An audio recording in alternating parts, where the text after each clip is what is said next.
Okay, it's a very early morning on this fourth last day of the Rae Lakes Loop.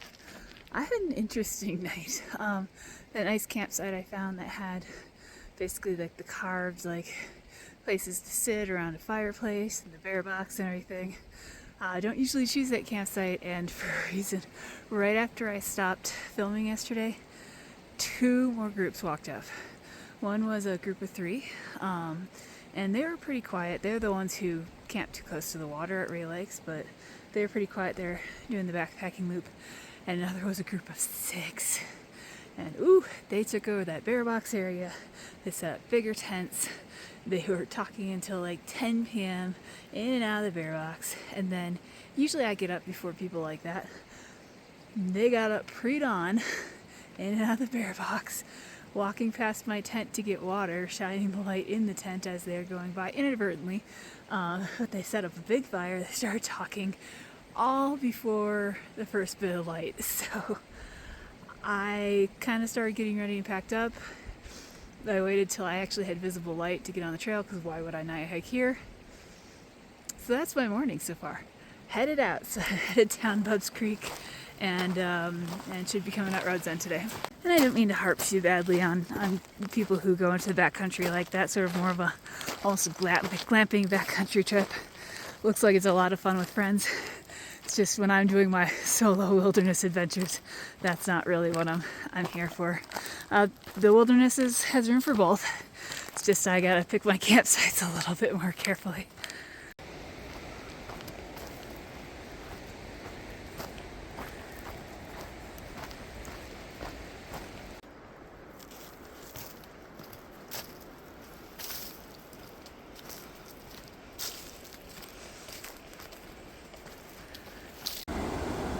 Beautiful fall colors, a running creek,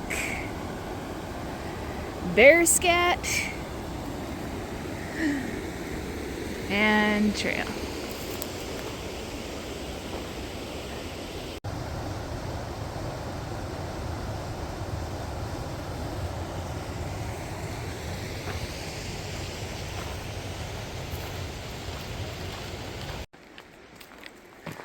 This section is definitely fall. Wow, look at this.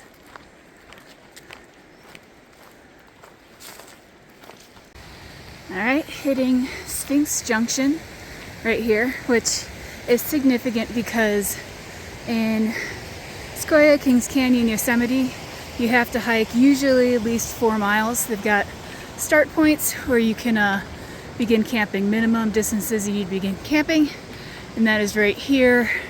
There's some crummy camp spots kind of way back there.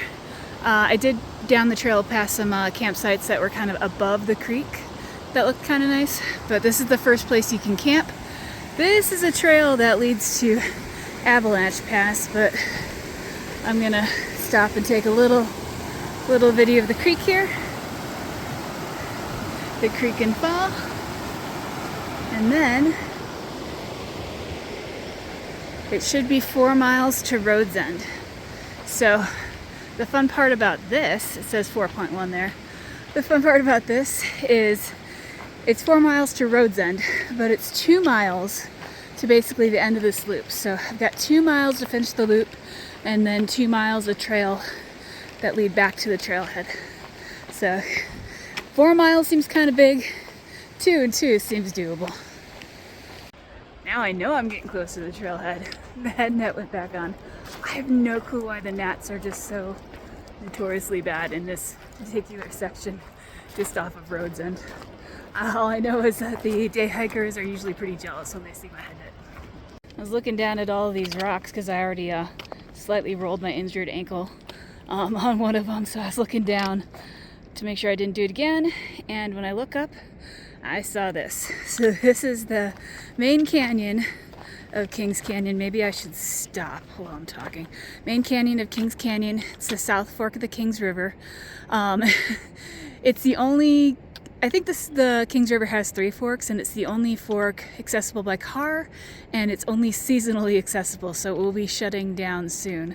When you go into Kings Canyon, most of the time you're going to the sequoia groves, which are amazing, but the actual canyon in Kings Canyon gets shut down seasonally. But heading down basically to that elevation right at the bottom there, that's where the loop will connect.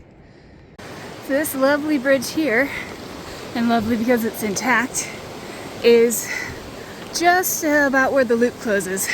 This is the confluence of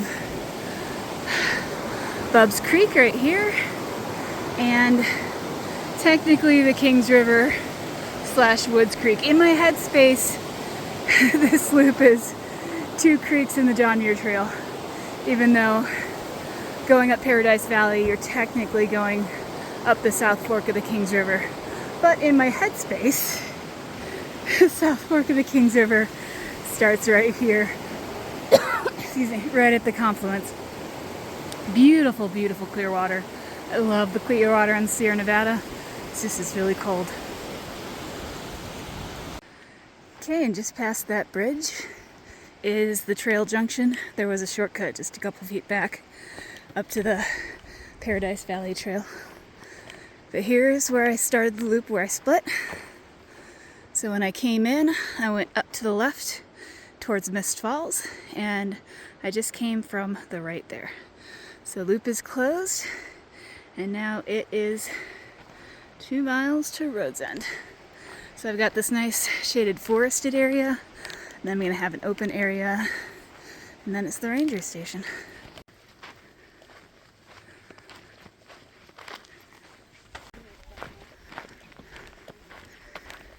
And back at the ranger station. So I just saw this. This is funny. This rock was holding down nothing when I first got here, and I backtracked and I to Cedar Grove and asked the campground rangers what to do, and they said just go. But since then, they have decided to put some pieces of paper here and what information to put on it. So I guess it was a good thing that I backtracked and asked. So I'm filling out mine retroactively right now. And so that's it for the Rae Lakes backpacking tour. It was a nice little tour in a different season. Never been here in the fall before. It's very pretty. So it was nice to do that without injuring myself this time. And hopefully I'll get more hikes in the near future.